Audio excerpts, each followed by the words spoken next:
মানুষ যখন মারা যায় তার সমস্ত আমলের দরজা বন্ধ হয়ে যায়, কিন্তু তিনটা আমল বাকি থাকে। এক নাম্বার সাদকায়ে জারিয়া, দুই নাম্বার হলো ইলমুন ইয়ানতাফাউ বিহি, এমন ইলম যার আমরা প্রাণ খুলে দোয়া করি। আজকের এই বিশাল মাহফিলের জন্য ভালো করে বসেন, আমার কথা শুনে শেষ হয়নি। নবী করিম সাল্লাল্লাহু আলাইহি ওয়াসাল্লাম বলেছেন, ইদা মাতাল ইনসানু ইনকাতা আনহু আমালুহু ইল্লা বিসালাসা। বক্তব্য শেষ হয়নি, বসেন। আমি তো শেষ করে দেইনি, শেষ করবো বলছি, বসেন প্রিয় ভাইয়েরা বসেন। মানুষ যখন মারা যায় তার সমস্ত আমলের দরজা বন্ধ হয়ে যায়, কিন্তু তিনটা দরজা খালি থাকে, তিনটা চালু থাকে। সেই তিনটা কি বলে দেব? বলবো। এক নম্বর হলো আও সাদাকাতিন জারিয়া, আল্লাহর রাস্তায় যেটা সাদকায়ে জারিয়া, সেই সওয়াব। সাদকায়ে জারিয়া কি কি? আমরা মনে করি মনে হয় মসজিদ মাদ্রাসা দান করলে সাদকায়ে জারিয়া সওয়াব, না, আরো বহু সওয়াব আছে। কি? আল্লাহ নবী বলেছেন, কোন ব্যক্তি যদি হালাল রুজি রোজগার করে, তার পরিবার পরিজন সন্তান সন্ততি তার পিতামাতার জন্য ব্যয় করেন, সাদকা করলে যেই সওয়াব, আল্লাহ রাব্বুল আলামিন ওই সওয়াব আমলনামায় দান করে দেবে। এই জন্য এই সওয়াবের দরজা, এই আমলের দরজা বন্ধ হয়ে যাবে না। মৃত্যু হয়ে গেলেও সন্তান সন্ততি, স্ত্রী, পরিবার পরিজন, আত্মীয় স্বজন আপনার এই উপকারকে ভুলবেন না। ওরা এইভাবে যতদিন আমল চালু রাখবেন, মৃত্যু হয়ে যাবার পরে কিয়ামত পর্যন্ত আল্লাহ তাআলা ওই সওয়াব পৌঁছাতেই থাকবেন। সন্তান সন্ততি এবং স্ত্রীকে আমরা অনেক সময় ফাঁকি দিই।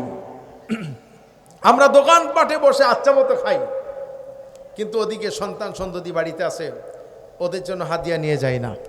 বাড়িতে গেলে অবশ্যই কিছু না কিছু হাদিয়া নিয়ে যাওয়া সুন্নাত, ঠিক কিনা? আবার অনেকে ছোট ছোট বাচ্চারা ঘুমিয়ে থাকেন আর স্বামী স্ত্রী চুপচুপ করে খায় চোরের মতো। রাসূলুল্লাহ নিষেধ করেছেন, খবরদার, সন্তানদেরকে সাথে নিয়ে খাও, মহব্বত বেড়ে যাবে। সুবহানাল্লাহ। ভাগ করে খাওয়া শিখান, মহব্বত বাড়বে। ভাগ করে খেলে অনেক মজা। আমি লিচু গাছ লাগিয়েছিলাম, দুইটা মুকুল হয়েছে গাছে। এই দুইটা মুকুলের মধ্যে একটা মুকুল থেকে অনেকগুলি ফল এসেছে, সর্বশেষ একটা টিকেছে মাত্র। একটা লিচু হয়েছে, বোম্বাই লিচু, বেশ বড়। তো আমরা বাড়িতে সদস্য ছিলাম 9 জন, বাবা, আমি, স্বামী স্ত্রী, সন্তান 4 জন এবং অন্য একটা ছেলেও বাড়িতে থাকে, লেখাপড়া করে। আরেকজন আছেন আমার প্রতিষ্ঠানের শিক্ষক। আমরা 9 জনে একটা লিচু ভাগ করে খেয়েছি। আপনি লিচু যদি, আলহামদুলিল্লাহ, লিচু যদি 1 কেজিও খান, আপনার পেট কিন্তু ভরবে না। কি বলেন, ঠিক কিনা? এটা মুখের রুচি একটা ফল আল্লাহ দিয়েছেন। তো আমরা যখন এই একটা লিচু 9 জনে ভাগ করে খেয়েছি, ঢাকায় আমাদের আত্মীয় স্বজন আছে, তো গল্পে গল্পে বলেই বলেছেন যে আমাদের কাছে একটা লিচু ধরেছে, আমরা 9 জনে খাইছি। বলো কি, ভাগ করে খাইছি? বলছে মাশাআল্লাহ, তো আরো বেশি করে আল্লাহ বরকত দিয়ে দেবেন। আলহামদুলিল্লাহ। এই জন্য সন্তান সন্ততিকে নিয়ে আমাদেরকে খেতে হবে। যে কোনো জিনিস সন্তানদেরকে বোঝাতে হবে, জানাতে হবে, মনে রাখতে হবে। আপনার ছেলে আপনার কথা শুনবে তখন যখন আপনি তাকে ভালোবাসা দিয়ে বোঝাবেন, ঠিক কিনা? পরিবারকে ভালো বানাতে হবে। রাজপথে আন্দোলন ছেড়ে দেওয়া যাবে না, আবার আন্দোলন করে লাভ নাই যদি ঘরের আন্দোলন ঠিক রাখতে না পারে। পরিবার পরিজনকে ভালো করতে হবে। এই ঘরের সন্তানরাই তো রাজপথে গিয়ে মিছিল করে, ঠিক কিনা? এই জন্য প্রত্যেকটি পরিবারে আমাদের পারিবারিক তালিম চালু করতে হবে। রাজি আছেন ভাইরা? অন্তত প্রতিদিন একবার ছেলে মেয়ে, স্বামী স্ত্রী এক জায়গায় বসে হাদিস থেকে, কোরআন থেকে তালিম করতে হবে।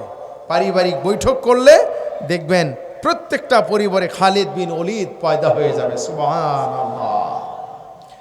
আমি বলতেছিলাম, মানুষ যখন মারা যায় তার সমস্ত আমলের দরজা বন্ধ হয়ে যায়, কিন্তু তিনটা আমল বাকি থাকে। এক নাম্বার সাদকায়ে জারিয়া, দুই নাম্বার হলো ইলমুন ইয়ানতাফাউ বিহি, এমন ইলম যার দ্বারা জাতি উপকৃত হয়। সুবহানাল্লাহ। এই যে আমাদের শ্রমিক ভাইয়েরা মাসে মাসে ইয়ানতের মতো চাঁদা কালেকশন করে টাকা রেখে বছর শেষে আপনাদেরকে তাফসীর মাহফিল শোনায় দেয়, ঠিক কিনা? তারা বুঝেছেন যে নিজে নিজে শুধু ইসলাম আমল করলে হবে না, সবাইকে নিয়ে। আল্লাহ তো বলেছেন ওয়াবুদুল্লাহ, তোমরা সকলেই মিলে আমার ইবাদত করো। সকলে ইবাদত করতে হলে ইসলাম জানতে হবে, ইসলাম বুঝতে হবে, ঠিক কিনা? কোরআন হাদিস বোঝাবার জন্য আমাদের শ্রমিক ভাইয়েরা যে বিশাল আয়োজন করেছেন, আল্লাহি আল্লাহর কসম করে বলতে পারি, রাসূলুল্লাহর হাদিস অনুযায়ী আজকের এই নসিহত একটা একটা করে যদি আপনারা কেউ মেনে চলেন, আপনার দেখা দেখি আপনার সন্তান শিখবে, আপনার সন্তানের দেখা দেখি আপনার স্ত্রী বা আপনার প্রতিবেশী, পরবর্তী প্রজন্ম এক এক করে, আমরা থাকবো না, আপনিও থাকবেন না, আমরা কেউ থাকবো না, কিন্তু আমাদের দেখানো আমলগুলি যদি চলে, এই মাহফিল কমিটির প্রত্যেকটি সদস্য, মাহফিলের শ্রোতাবৃন্দ, এরা কেউ সওয়াব থেকে মাহরুম হবেন না। মৃত্যু হয়ে যাবার পর কিয়ামত পর্যন্ত তার এই দাওয়াতি মিশন, তার এই ইলমের সওয়াব আল্লাহ কবরে পৌঁছায় দিতে থাকবেন। 3 নাম্বার হলো আও ওয়ালাদুন সালিহান ইয়াদউ লাহু, এমন এক সন্তান রেখে যাওয়া যেই সন্তান তার পিতামাতার মৃত্যুর পরে এইভাবে দোয়া করবে, রব্বিরহামহুমা কামা রব্বায়ানি সগীরা। সবাই পড়েন, রব্বিরহামহুমা কামা রব্বায়ানি সগীরা। আয় আল্লাহ তাআলা, আমার পিতামাতা আমাকে ছোটবেলায় যেইভাবে লালন পালন করেছেন, আয় আল্লাহ তুমি আমার পিতামাতাকে তোমার রহমতের করে লালন পালন করো। এর অর্থ হচ্ছে আও ওয়ালাদুন সালিহান, এমন এক সন্তান রেখে যাওয়া যেই সন্তান তার পিতামাতার জন্য দোয়া করে। আমরা দোয়া করবো তো ইনশাআল্লাহ, আমরা দোয়া করবো। ভাইয়ের আমার, আমি বুঝিনি, আমার খুব কষ্ট পেয়েছে আজ কথা বলতে গিয়ে, গলা মনে হয় যে খুব টেনেছে, আমি জানি না শারীরিক অসুস্থতা কিনা, তবে